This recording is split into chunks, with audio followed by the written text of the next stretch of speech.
Welcome everybody to the 6th edition of USUK Chronicles. Here is our video with the one and only Marc Bernardin, Mr. Black Man Beyond himself.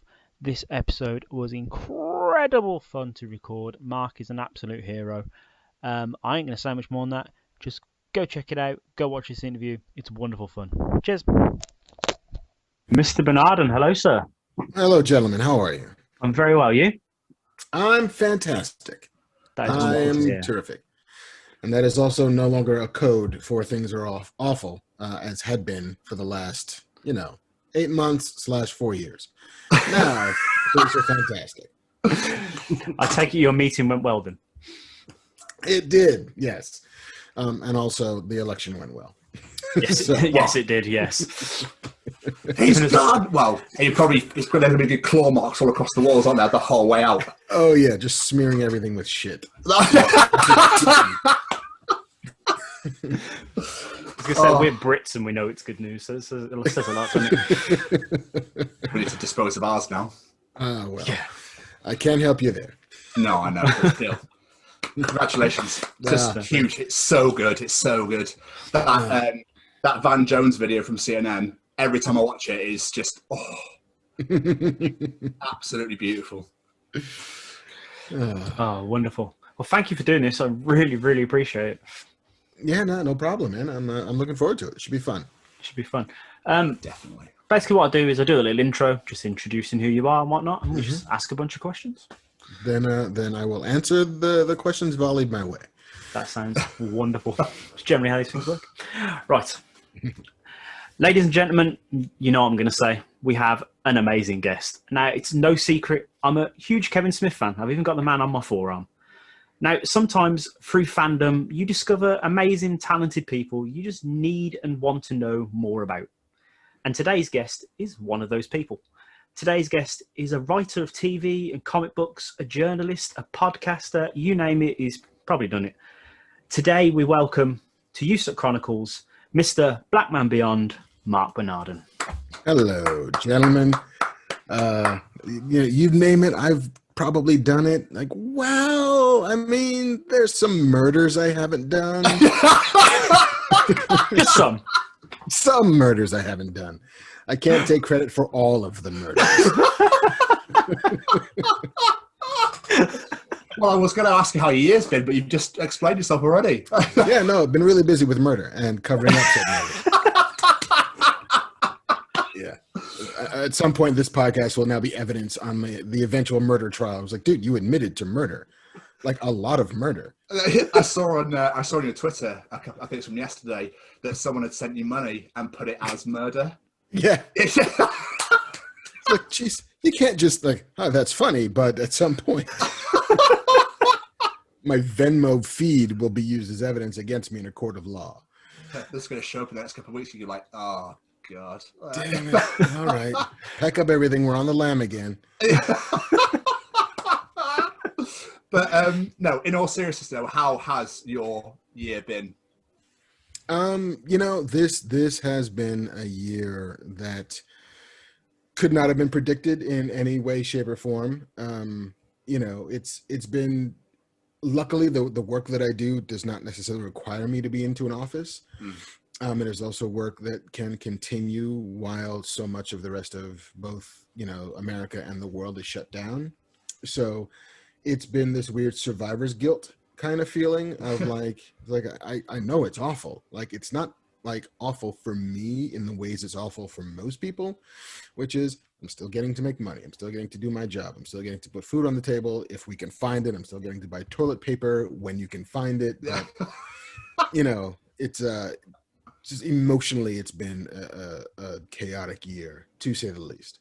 And even though I've been able to work on, television shows that, I've been staffed on, and so I'll go on the Zoom every day and do my job. The enterprise work of like, I want to write something new. I want to make something up out of whole cloth and just see if I can put it into the world has been stultifyingly low. Because this has been an ongoing trauma, and it's very, very hard to be creative when you're in the middle of trauma. And it's a trauma that we haven't been able to actually recover from or heal from or power through, because it changes all the time. Every day, every week, there's some new element to it that you couldn't have foreseen and therefore haven't been able to prepare for. I remember trying to write comics post 9/11, the sort of immediate aftermath of that. And it was awful and it was hard and it was, just spiritually and socially and nationally crumbling. But it was an event that we could power through and recover and heal from. Whereas this is this ongoing state of chaos that it's so impossible. The sand is shifting beneath your feet, and it's just really hard to build those calluses when suddenly all of the stimuli is coming from places you didn't expect it. So it's been a weird 8 months. Only in the last 2 have I been able to actually sort of plant my feet and get any real work done, and it's been great, and it's been fantastic because that's the lifeblood of my existence is being able to make shit up for money. And so now that I can do that again, it feels much better. Good. It doesn't help, obviously, when you're now former president. I'm sorry that I even called him that. Obviously, didn't even believe in it himself and wasn't wearing masks, and obviously no one was really locking down anywhere. And obviously your totals were just skyrocketing. Shocking. It's amazing how much we take simple things like logic and science and medicine for granted. Yeah. Until reason seems to just leave the building, and it's maddening when you hear reports and of learned folks, of people with actual degrees in this, who say, give us 10 weeks, we can make it all go away. If you just do these things, we can make it go away. And to have a country, half of it, unwilling to even entertain the idea of just doing these things, which are minor inconveniences. It's going to suck. I get it. And you can't go out of the house. You got to wear a mask when you do. But just fucking do it for 3 months, gang. Yeah. 3 months and we're done. If we did it in May, we'd be back to school. Yeah. And son of a bitch. It's the same here. People just don't want to do it because it's an inconvenience. And now we're back in lockdown again. And it's everybody said it would happen. It's not as if it's a surprise. Hey, gang, if we just do the right thing, then we can find a way to suppress it enough that we can then begin to work on vaccines, and we can begin to talk about things like herd immunity or whatever. But nobody did it, and so here we are again. Well done, world. Congratulations. Yes. Well done. Oh, woo. Heat death of the universe can't come fast enough. Right, let's cheer things up a little bit. Indeed. Yeah, take us back to where it started for you. Where did the writing bug get you? What made you go down this path? I think I've always been a nerd. One of my very first real legit human person memories is seeing Star Wars. And that sort of feeling of this is like nothing I've ever seen before. And there's laser beams and flashy swords and spaceships, and that's cool. And hey, that lady's neat. And there's a giant walking dog. That's awesome. Oh, and we get more of these. This is phenomenal. And it wasn't until I saw Flash Gordon, which is still one of my favorite movies ever, that I realized that people made these things, that they just didn't exist in the world. Because, until you realize that, you might as well think oh yeah, just shit like this happens. It just exists. Oh no, somebody made this. There's names in the front of this and names in the back of it. There's no Mongo, sadly. And once I started paying attention to the fact that people made stuff like this, and then some of the same names would make the same things that I liked, it became clear that no, this is a job that some people do. And it's a job that, is theoretically possible to have. I was always a bit of a creative kid, loved comic books, loved pulp novels, loved science fiction and fantasy. Couldn't draw to save my life.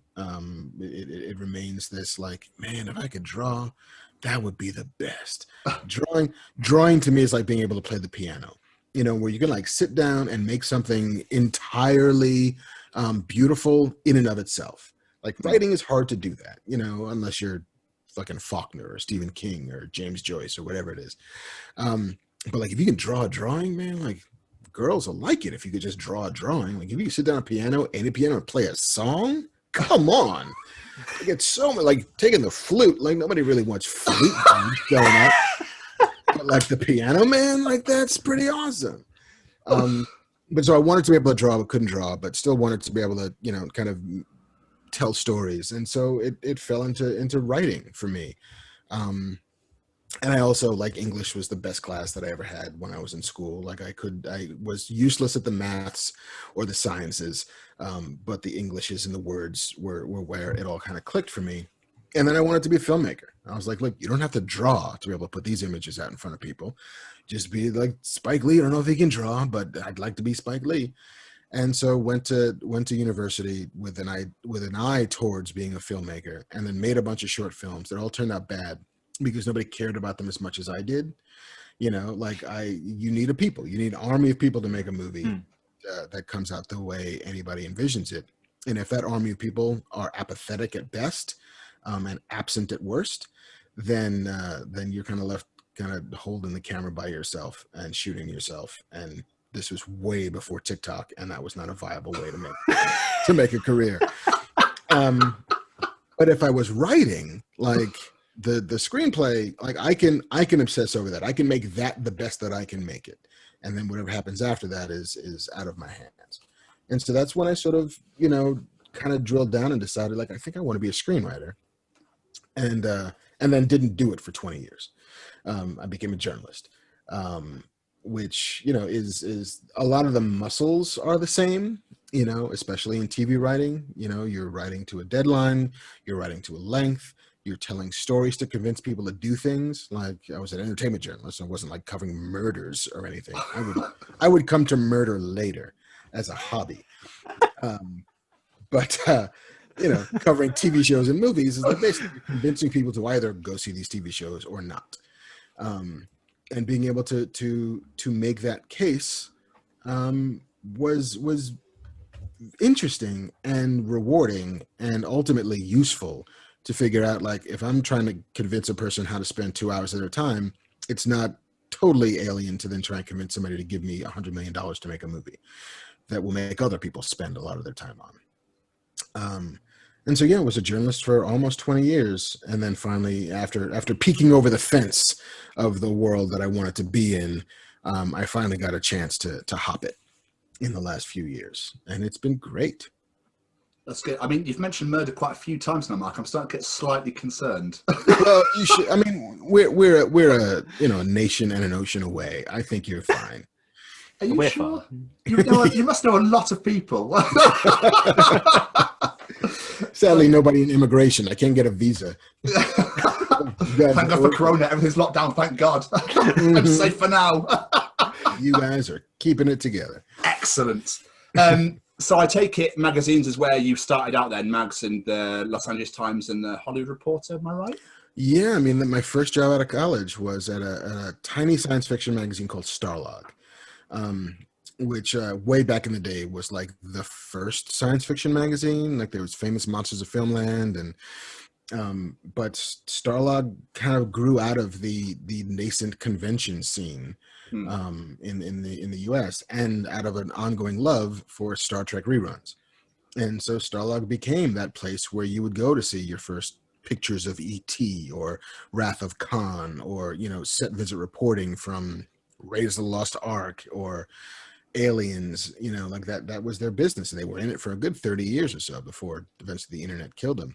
But yeah, so that's kind of where I learned to edit stories for clarity and length, and talk to other writers about, you know, what's working in their story and isn't, you know, how to best tell the story they want to tell. Like, as an editor, that's the job. The job is to help the story that you're editing be the best version of itself, and help the writer get it there.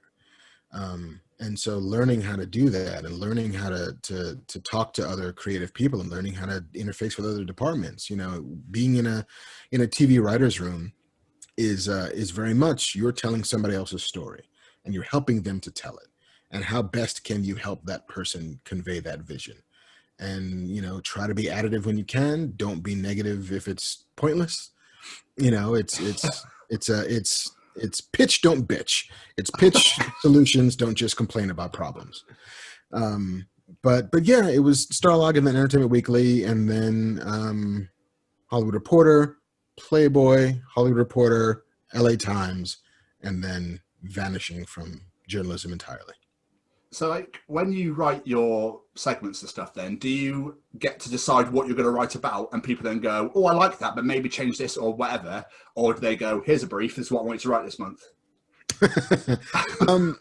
In television, it's we're all kind of deciding the story we're going to tell.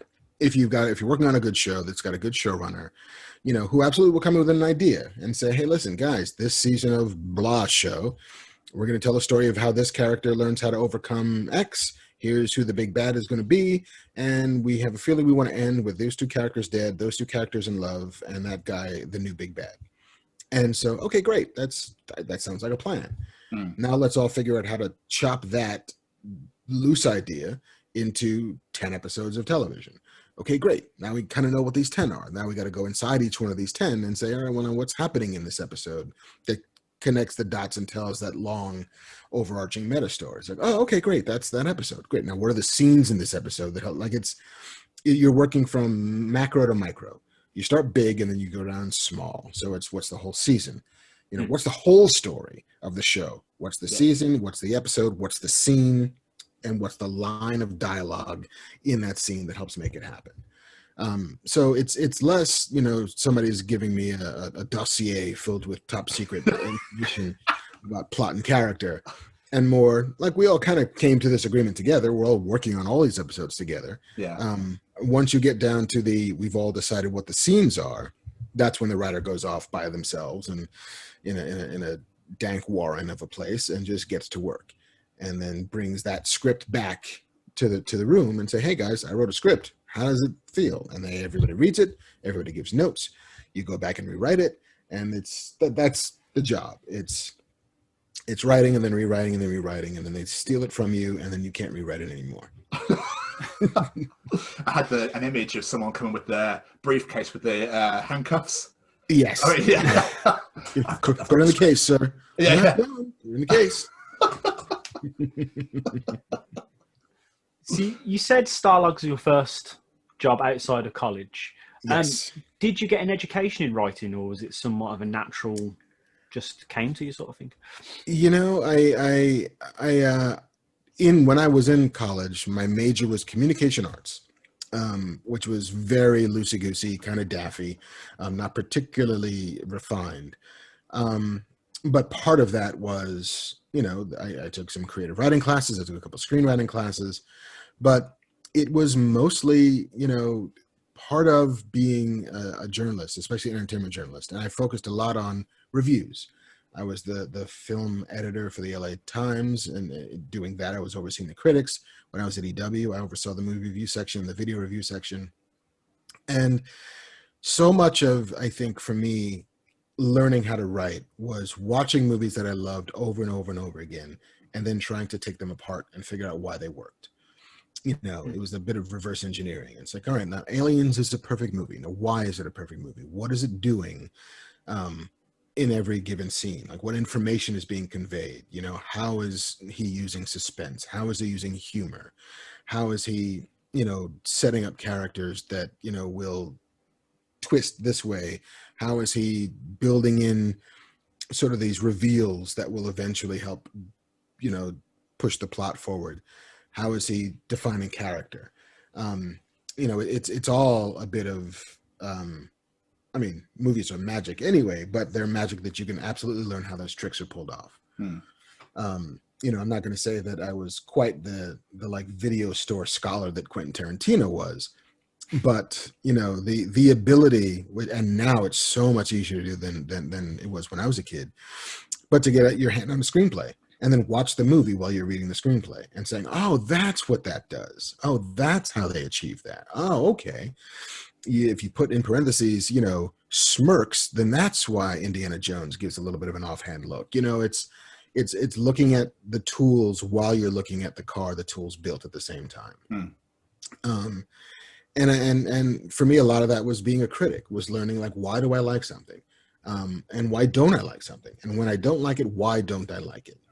You know, like I do get a fair amount of knocks on the internet for hating everything. And it's like, well, it's not true. I don't really hate everything. But I'm candid about my opinions on things. And it's always an effort to understand why. You know, like, why doesn't this work for me? You know, whereas something else does. You know, what can we learn by this, you know, not quite abject failure, but failed attempt at whatever. Yeah. You know, like I don't particularly hate, you know, Justice League. I don't think it's a good movie, but I'm fascinated by why it's not a good movie. So bad.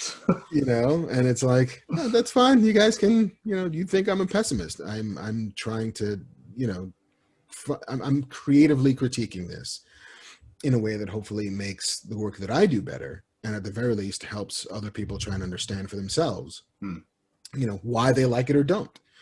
You know, like it's, and I think that for me was the biggest film school. Like, I read a bunch of screenwriting books when I was younger, and it got to the point where, you know, you would maybe take one or two little bits of information with you, but they eventually all kind of said the same thing, which is, here's kind of the form, here's the 3-act structure, here's reversals and twists, here's how this kind of thing works. And then beyond that, it's go off and do it and make a bunch of mistakes and then learn from those mistakes and find the movies that you like that do it really well, figure out why they did it well, and then steal from them. Yeah. If people are having a go, you've been pessimistic all the time. Apparently, you wouldn't be much of a critic, would you? Doesn't that take away completely from the job role? Yeah, I mean, and it's also, and I learned from a lot of really smart critics.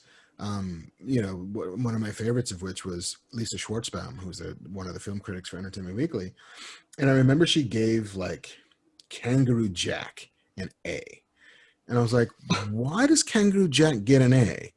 And she said, it achieved everything it set out to. You know, it might have set a relatively low bar, but it cleared it in high fashion.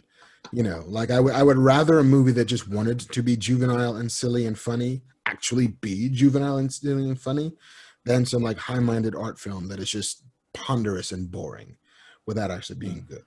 It's like, so be the best version of the thing you're trying to be. And I always kind of took that with me of like, there's no value judgment on the kind of movie you're trying to make. Just, did you do what you set out to do? And if you did, or the closer you got to it, the better, quote unquote, a movie it is. You know, and so that, I'm agnostic when it comes to genre to a certain degree, where it's like, yeah, whatever. You want to make that movie? Cool. Is it good? You want to make this? Fine. Great. Is it good?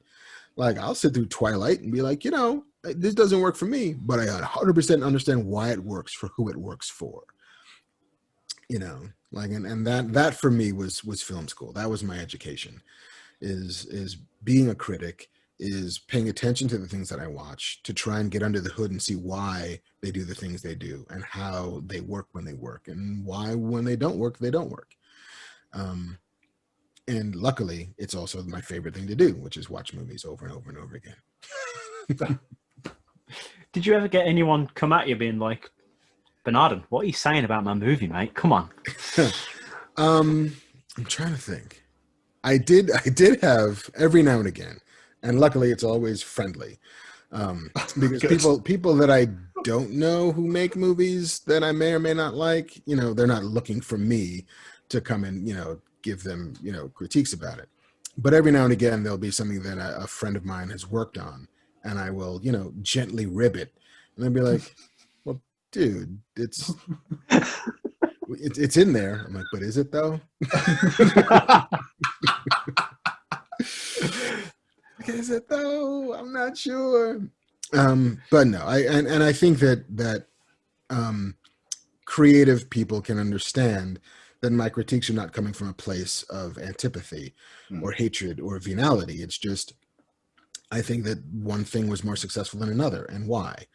You know, why didn't this work for me is a valid critique, and I hate this because I hate it is not. So hopefully there's not a lot of ill will, or they're keeping it a secret from me. And either is fine. But then it's like, you don't want to come at me though, because otherwise we'll be talking about murder. Murder most foul. There's that M word again. So you went for journalism, and was it from journalism you went into comic books? Yeah. I was, when I was at Entertainment Weekly, I had been a comics fan since I was a wee lad, a preteen. And when I was at EW, it happened to be at the time when like Spider-Man came out. And not the 78 Nicholas Hammond television show, but the actual Tobey Maguire movie that made like $500 million worldwide. And I was able to go to my bosses and say, hey, it seems people like this because everyone saw it. And maybe they might be interested in reading some comic book coverage in the magazine, since they will have seen Spider-Man and then want to go to the comic book store and say, what's like Spider-Man? Like, maybe there's a way we can do some service journalism and do some regular comics coverage. And he said yes, because that made sense. And in starting up EW's comics coverage on the real regular, I was able to go to things like San Diego Comic-Con and New York Comic-Con and start to meet the people who made comics. And I don't know if you guys feel this way, but I always thought the people who made comics were like wizened elders who lived in in palaces atop mountains.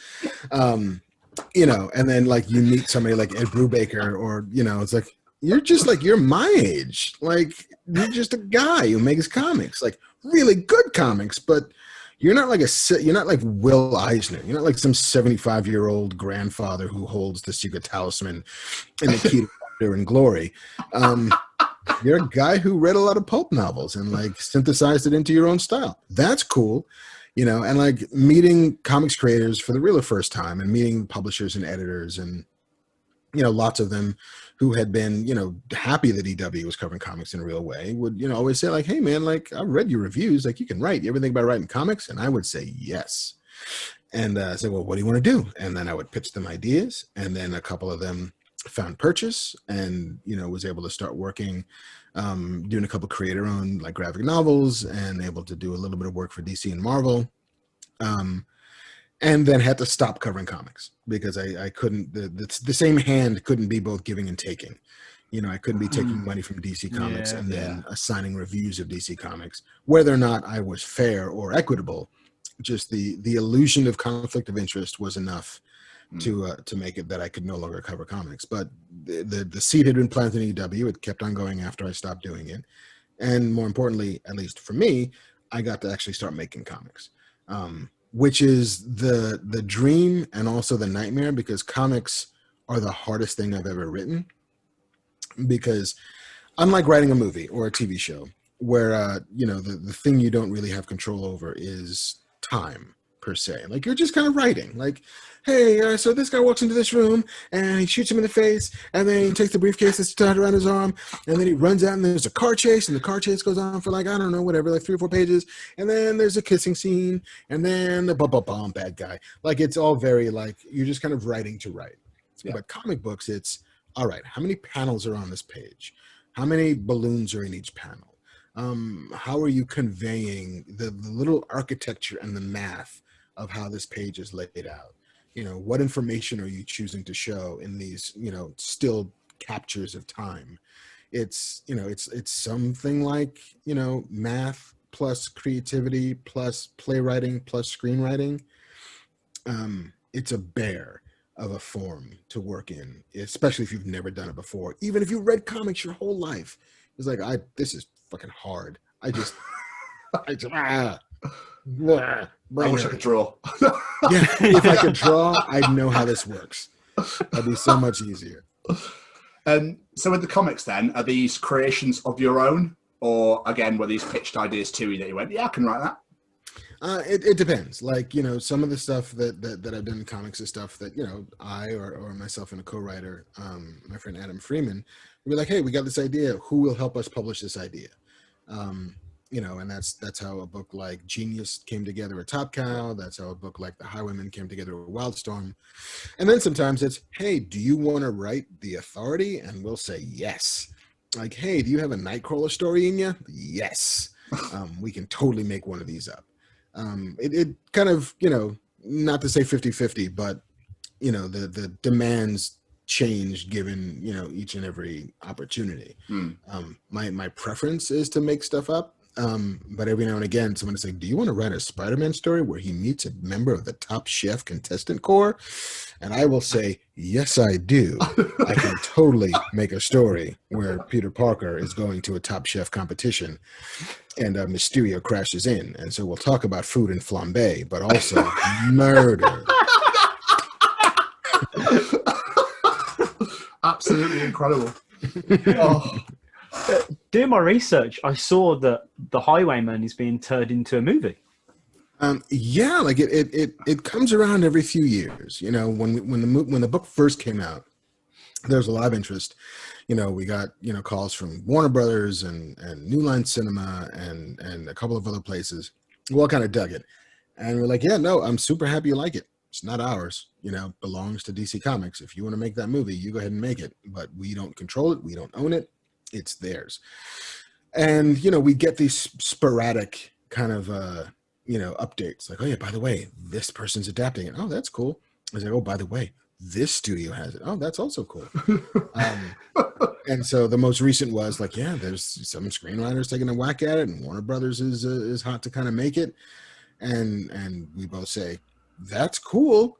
I guess they'll invite us to the premiere, but, hopefully I don't have anything actively to do with it until such time, which is entirely possible, where they will come around and say, hey, it turns out that we own this book that you wrote and you're an actual working screenwriter. Do you want to write your own movie? And then I'll say, yeah.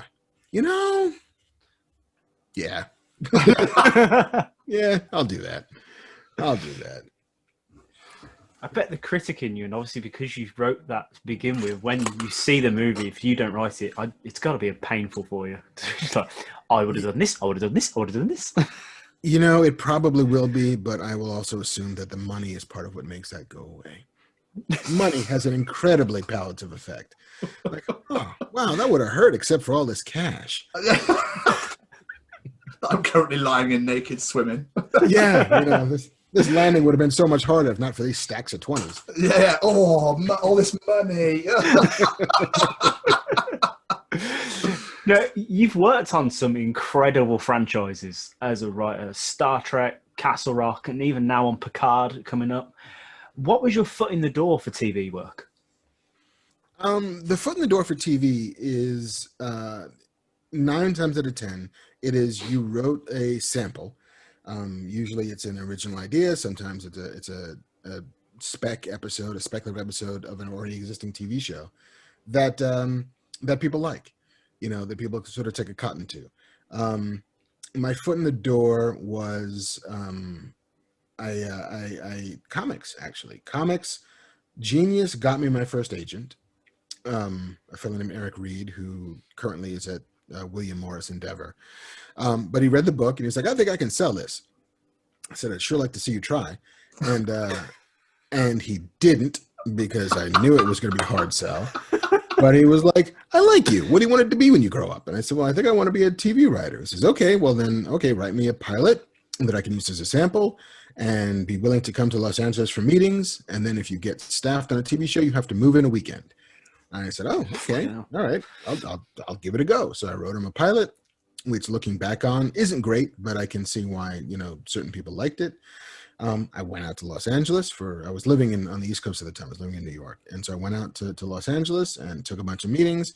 And then once I did get hired on Alphas, I got the word on the Thursday and they said, you got to be in the room on Monday. And so I had to move across country in 72 hours. Like leaving my family behind, because like at best, this is a temp job. So I'm not going to pull kids out of school and just crater a bunch of lives in order to go chase this dumb knucklehead dream. But it's always a piece of material that at least gives people this sense that you can perform, that this is a job you can do. The longer you work in TV, the less that piece of material is necessary, because it becomes like, oh, well, you've worked for those 5 people and they don't hire idiots. So clearly you're not an idiot and you can do this work. So yeah, come aboard. Let's go make some TV. That's but amazing. It happened with it happened with Alphas. It happened with Castle Rock. It happened with Treadstone. It was all, the showrunners read a thing that they're like, oh, okay, I see how what this person can do can be a part of the baseball team I'm putting together to help tell this story, or football team to help bridge the USUK gap. Did you get to write your own episodes? Most of the time, yes. It's still, hearkening back to that example of, the entire room is helping to tell the overall story. Yeah. And we'll get a chunk of that story to tell for yourself. But yeah, it's, hey, all right, you're writing episode 7. And here's what's happening in episode 7, a thing we've all decided on. We'll see you in a couple of weeks. Let us know when you've got a draft. And then you go off and you're in your basement, radioactive bunker, and you hammer out 60 pages of screenplay, and then you hand it back in. But yeah, it's an incredibly rewarding experience when you can, when you get to do that large overarching story and then start distilling it down, and then you get to write your piece of that story and then watch as it kind of dovetails with what came before, and it hands off to what's going to happen after. And then, if you're lucky enough to be on set and watch actors say lines that you wrote while you cringe in the corner saying, oh my God, are they actually saying that? Because that doesn't sound like it works. Or, oh my God, these are great actors. They made that shit sound great. It's and then getting to see it on TV. Like it's a ridiculous process that has its share of rewards and also occasional pains. From beginning to end, but it's not so bad. As far as jobs go, it's not so bad. Sounds incredible. Did I see one of your earliest jobs as an intern on DS9? I was. When I was in college, I entered a writing for television competition that was open only to college students. The grand prize of which was a summer in Los Angeles interning for 2 television shows, one of which was being produced by the guy who funded the competition, Gary David Goldberg, who had created Family Ties and at the time was doing Brooklyn Bridge, which I think was on CBS, a sitcom, and a show to be named later. And so I wrote a Star Trek spec because it was the only show that I watched enough to actually know who the characters were, enough to be able to write dialogue for them. So I'm like, I'm going to write a Next Generation spec, and I'm going to whatever. I'm sure it's awful. It's probably not long enough, but I'm going to do it because it sounds like fun. So I did it, and I won this thing. And so the summer between my 11th and not 11th and 12th. This would have been junior and senior year of college. So I was 17 years old. I spent the summer in LA. They rented me an apartment, and I didn't have a car, I wasn't old enough to drink, so I had a bike, and I'm riding my bike all over LA. And I got to work on the Paramount lot for 8 weeks. And the first 4 weeks I was on Brooklyn Bridge, but they were kind of done with the writing process. They were shooting at the time. So I can just pop over to set and watch them shoot. And being on set, the first time you're on a set is the most amazing experience in the world. Just getting to watch the lights and the camera guys and the makeup and all of these moving pieces all working in harmony. The second day you're on a set is like watching paint dry because you've seen it all. It's no longer whiz bang, oh my God, this is the magic behind the magic. It's a bunch of people sitting around waiting to work. The actors are sitting around waiting for the lights to be hung, waiting for the cameraman to pull focus with stand-ins. And, for every 2 minutes of screen that's shot, there's about half an hour of sitting around waiting. Sometimes longer if there's an action setup or something. So, bored out of my mind. They were like, well, okay, the first half you're going to do on this show, and then you wrote an episode of Star Trek. We're on the Paramount lot. Gary David Goldberg, who runs this show, is best friends with Rick Berman, who runs Star Trek. Maybe you can do the back half on Star Trek. And I said, yes, I would love to do that. And so that's pretty much exactly what happened. And it was between seasons 5 and 6 of Next Generation, but they had just shot the pilot for Deep Space Nine and were starting to gear up for season 1 of Deep Space Nine. And so that's kind of where I ended up gravitating towards, because it was all so new and it was all kind of beginning, and it's all, just building a show kind of from the ground up. And Star Trek was an amazing experience because it was the first time that I'd been around other writers who did this for a living. Part of the Star Trek ethos at the time was anybody could submit a script to Star Trek. You know, they had an open submission policy. It was the only show on television that had that. But if you were a fan, if you were an aspiring writer, if you were anywhere in the world who wanted to tell a Star Trek story, you had a shot at doing it. You could write your script, you could send it in, somebody would read it, always the interns. That was their job. We were the first line of defense. You know, and if there was something we liked, we would kick it up. And if there's something that we thought was just garbage, we would throw it in the trash. But, you know, and for some people, it yielded careers like Jane Espenson, who was on Buffy and Angel and a bunch of shows. She's phenomenal. Got her start, you know, writing spec scripts for Star Trek, mailing them in blind, and got a call saying, we're going to buy this episode from you.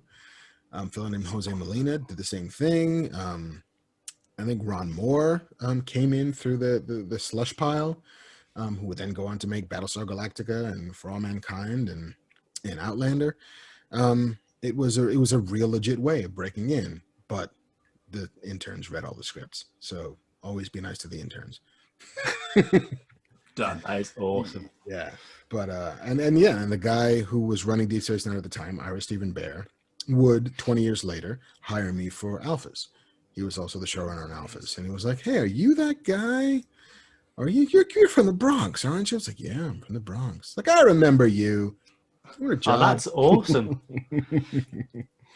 Now, I would be a terrible fan if I didn't at least touch on your work with Kevin. So how did you two meet? We met. I was working for Entertainment Weekly, and I was doing a story on ranking. It was like Fashion Week or something, and we were ranking comic book superhero costumes, and they wanted some like voice of authority, and you know, and this must have been like, you know, 15 years ago, and Kevin, of course, is and always was the only real voice of comic book authority for a long time. So it's like, well, let's see if you can get Kevin on the phone and have him do it. So I called him up, or I called up his press people. And they put us in contact, and we did a quick like phone interview. And I said, all right, that was fun. See you later. And then like a year after that, I think it was Jersey Girl. It was either Jersey Girl or Zack and Miri. I was like, well, I want to do a filmography. Like, I'd like to get Kev to just walk us through his entire catalog. And he was down to do it. And I was supposed to call him on the phone. And he was like, hey, can we do this over instant message? Like, I'd rather write. I'm a writer. Is that cool with you? And I was like, yeah, man, I don't have to transcribe anything. I hit the sound of my own voice. This is perfect. So we get on instant message, and, you know, we just fucking chat for a couple of hours. He's like, all right, man, that was fun. Take it easy. But then he would still every now and again just like pop up on my instant message. This is back when AOL was the only way to communicate with anybody. And he first just asked me like dumb like syntax questions. He's like, I'm writing this letter. Do I use a semicolon or a colon here? All right, man, probably a semicolon. Nobody knows how those work, but sure, go for it. And then it would just be like, hey, man, did you see the Hulk? You know, it's like, yeah, man, I saw the Hulk. So what'd you think? It's like, and we would just start like chatting, like nerds would chat about stuff. And then he's like, hey, I got this poker game in Jersey. I come back home every, couple of weeks and roll a poker game. Do you play poker? And I said, not well. He said, perfect. You should come and play poker. And so like every couple of months, because I was living in Jersey, and he would come back and, we'd play poker and hang out. And then I would come out to LA, usually before Comic Cons or whatever. And he'd say, hey man, I just finished a movie. You want to come to the house and see it? And I'd say, sure, I can do that. And just do it. I'd watch the movie, we'd eat pizza and hang out for a couple of hours, and I'd then go my merry way. And then when I was out in LA for Alphas, when I first got on staff, he was like, hey man, you're here for a while. I do this podcast with my wife. You should come on and be a guest. And I said, all right, man, whatever you want. I rolled over to his house and did a +1 episode with him and Jen. And he's like, oh, that was fun. We should do another podcast. I was like, if you say so. And then like a year and a half after that, I was like, I just moved to LA, Kev. I'm working for LA Reporter. It's like, oh, cool. You should come on Fatman on Batman. I don't know, come up with a list of your 10 favorite Batman comics. And I said, all right, I can do that. And he was like, oh, no, wait. let's do a commentary track for this new Dark Knight Returns animated show that's coming out. It's like, oh, all right, that sounds like fun. So we did that. He was like, oh, that was cool. We should do the other Batman movies. I was like, all right, sure, that sounds like fun. And so we did a bunch.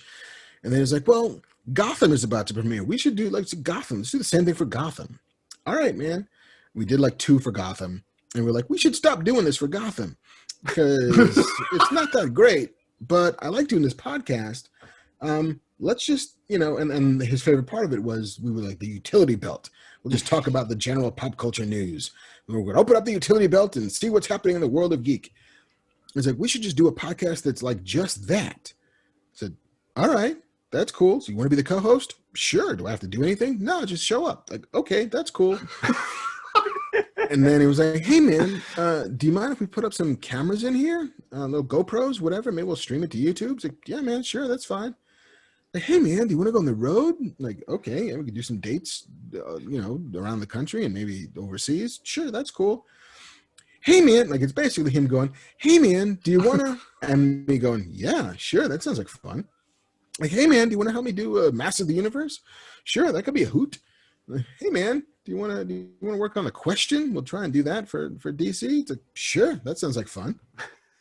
Damn, I've just become the yes man, where he comes up with ideas and I say, that sounds great. If I'm honest, I'm surprised he's still asking the question. I mean, I don't think I've ever said no. I just love that you could tell you've heard that from him so many times. The way you do his "Hey man" sounds exactly like the way Kevin says it. It's brilliant. And so it's basically been Kevin having ideas, me more often than not agreeing with them, and both of us coming from this place of we would be talking about this anyway. Like we would both go and see Aquaman and probably spend a couple of hours in a parking lot talking about it anyway, because that's what nerds do. That's my entire formative experience of being a nerd, going to see movies with other nerds, and then spending most of the following night still in the parking lot before you get in your cars talking about it. And instead it's, all right, we'll do a podcast about it. Like, here's all the shit that's happening that we care about. Here's the movies coming, the TV shows coming, the news that's coming down the pike that we would be interested in knowing if we were nerds. Just talk about it. And it's been transformative for me in lots of ways. Mostly good, occasionally bad. Because I never for a second fancied myself a public figure. Any sort of notoriety was not on the vision board that I would have had for myself. And so there's a level of public profile that took some adjusting and getting used to.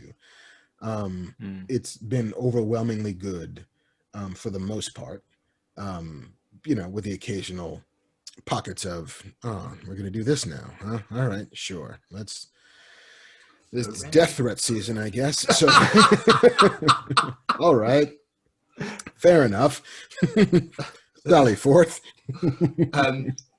So did you ever think that, because everything you've said so far, did you ever think that your life would go the way it has? Did you ever think you'd be in the position you are today? No. I mean, for the first chunk of my professional life, it was a lot of going through doors that were open to me. Yeah. Like I took an internship to get out of college at Starlog. They offered me a job. I said yes. Like I reached out. A friend of mine said, hey, you should come to work for Entertainment Weekly. They're looking for smart people. And so I reached out and they said yes. And, the Hollywood Reporter came together because a friend of mine had a friend who was running it, who's also looking for smart people. I was looking to move to LA and it all kind of came together. The TV doesn't land in your lap 9 times out of 10. Like you got to want that and you got to go for it. And so the level of siege that I had to mount in order to make television actually happen was heretofore unbelievable even unto myself, but it worked. But I never would have imagined that I'd be a podcaster. I never would have imagined that anybody would recognize me in the world. Like the weird imbalance of fame. I remember trying to explain to my son. He's like, you have a lot of friends. I was like, no, see, here's the thing. A friend is if you walk up and you see them in the crowd, you know who they are as much as they know who you are. Yeah. Like this bit is like, I don't know that person at all. but they know me, and that's weird. And I don't think it ever gets not weird, especially if it's not a thing you ever really sort of factored in. Like fame was nothing I prepared for. Yeah. Even the minuscule level of lightweight fame I might have, you know, I can still walk through an airport without everybody stopping me, unlike Kev, who like has to move like a shark, because if he stops moving, then hey, there's 15 people who want a picture or want to say hi or whatever it is. But yeah, I could not have planned this life, but I don't regret any of it. No, and it's amazing. I think it's absolutely incredible, everything that you've done, like the plethora of stuff that you've done, and now you're sat here talking to two idiots like us. And we massively appreciate you taking time out to sit here with us. We really do appreciate it massively. No, man, it's my pleasure. Like it's you know, you picked the sweet spot of like, hey, you know what? It's nobody's going anywhere. Yeah. In our house. Like, can you break about 45 minutes? Like, yeah, I can do that. Yeah, we're dreading the welcoming back together because we're like, can you come on my podcast? No, I'm busy. Fuck. No, I'm sorry. I'm actually going to be a place doing a thing. Probably committed those murders I was talking about. You know, it's really cut down on my murder quotient. I'll have to make up for that on the backside. Yes. Now, if you don't mind, we've had some questions come in from our listeners. If you don't mind answering some. Absolutely. For sure. So Ben Gummery asks, any updates, news on the Masters of the Universe series? I have no updates that I can share beyond the fact that, you know, the more I see of it, and I've seen a handful of it, the more impressed I am by it. It looks phenomenal. The cast is fucking bonkers. Spot on.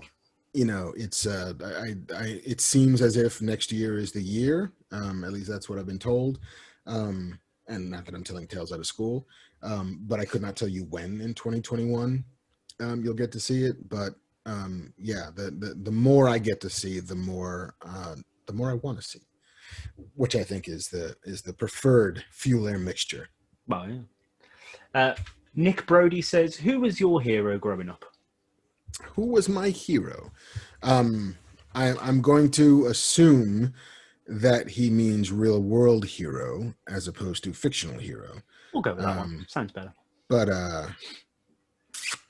trying to think. When I growing up, it was probably somebody like, because you know it's hard to have that perspective as an old ass person if that person wasn't like dominating your life. You know, it's not like I'm a gymnast, and so I was growing up like, man, Nadia Comaneci, like she's the one. I just want to be that girl. I just want to be in that tutu, and I want to be dancing like the wind. That's all I want.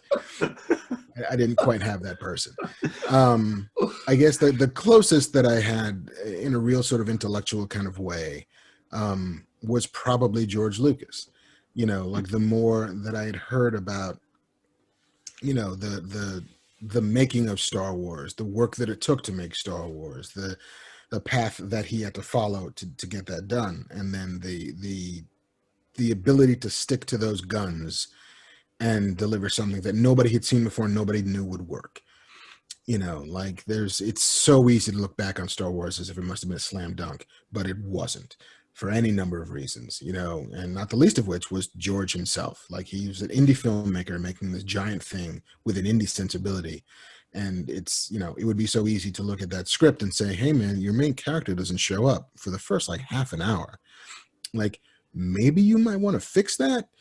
And he's like, no, this is the way I want to tell this story. Like, oh shit. All right, man, I guess, you know, but, you know, if we're supposed to be all about this Luke Skywalker guy, then maybe we need to see him like in the beginning. Nope. And worse, we're going to just follow a couple droids. They roll around the desert for a while. Why? We don't know. What are they looking for? Unclear. Just roll with it, man. Just roll with it. Just come on. Just give me this. Just trust me. And also, we have to fly to Tunisia to get this done. We're not just going to do this in, like, you know, the SoCal Valley. We got to go to Africa and shoot this with a bunch of dudes in suits, and they're just walking around the desert. Why? So yeah, just that commitment to his own vision and being able to eventually build, what he built on its back, as a creative person was very inspiring. Conan the Barbarian was my favorite literature hero growing up as a kid. I read all those books. I love those books. I read all the comics. It's not for kids, which is probably why I loved it so much. This is manifestly not for children. It does not obey the comics code. There's a lot of rape and beheading in here, so it's perfect for a 12-year-old. Now we know where that murder came from. Oh, man, the murder, it goes all the way back. Jonathan Gambrell says, did having kids affect your writing process and the subjects you chose to tackle? Not immediately. The process became one of time. I was always a person who wrote better at night as opposed to during the day. And having, I 100% am a like 10 o'clock at night to 1 o'clock in the morning writer. Okay. And children reinforced that because they were up all the time. And so like I would just take the 10 o'clock to 1 o'clock shift of feeding children. And in between that shift, just, all right, well, I'm going to have to feed this knucklehead again pretty soon. So I'm going to get and it's also just the idea that time is not your own anymore when you have kids. And so it becomes like, all right, now when you do get that time, you have to maximize it. And so like, how much can I get done in these 2 or 3 hours before I pass out? As to subject matter, like, I guess it was the last 10 years or so, I became sort of aware that at some point I would like my kids to be able to read or watch the stuff that I do without it being, somewhat, like, buddy, listen, you are not ready to watch this show. I'm going to let you watch it, but you don't tell your mother. And so it just came to figuring out how to still tell the kinds of story that I like to tell for an audience that I didn't usually tell them to. I haven't shifted into full-on Dr. Seuss mode, but every now and again there's still some story that's like, oh, you know what, that would be perfect for like a children's book or an all ages thing. And then there's the like, oh no, this is just grimdark. We are not showing this to children. This is just all crimson and blades and murder. Murder for children. Oh, I love it. Brilliant.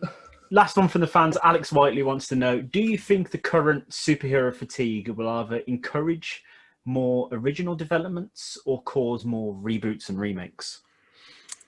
I think that there is always going to be the desire on the part of companies like Marvel and DC to simply kind of spit polish the IP they already have.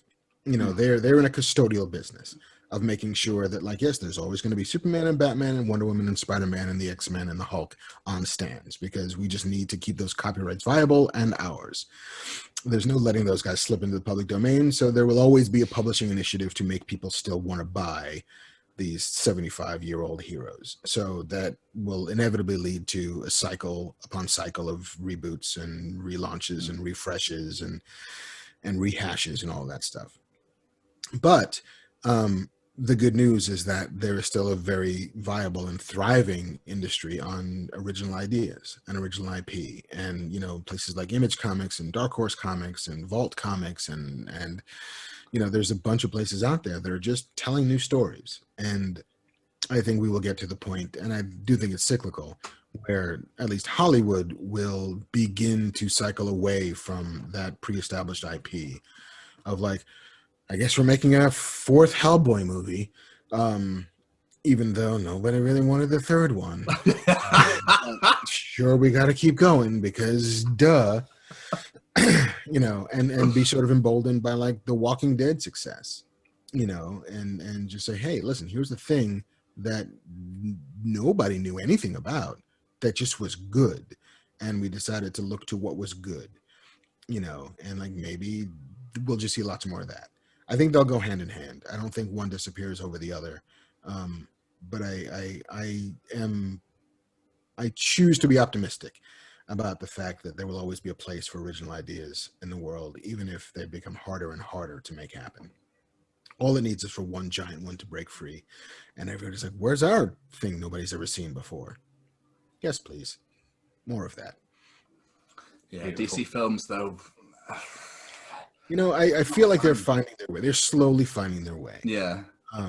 It just, I think they were enamored with the idea of like, oh, we got a universe. We should do a universe. Everybody's doing a universe. Here's our universe. And Marvel just beat them through the door and did it a little too well. And now that DC seems to not be trying to like build to a giant story that are connecting all of these characters and just say, hey, Black Adam, we can get a Black Adam movie. Is Shazam going to be in it? Maybe. I don't know. What about Cavill? Possibly. That's cool though, right? Doesn't have to tie to anything. Doesn't have to lead to anything. Like it's just, you know, if the Joker has shown them anything, it's, you know, maybe just make a good movie. That would be great. If we started with just making a good movie, then that unlocks the possibility to do a bunch of other stuff. Incredible. Just get Christopher Nolan to write more. Christopher Nolan's Batman's unbelievable. Yeah, you know, and I am 100% sure that they backed up the money truck to convince him to do that.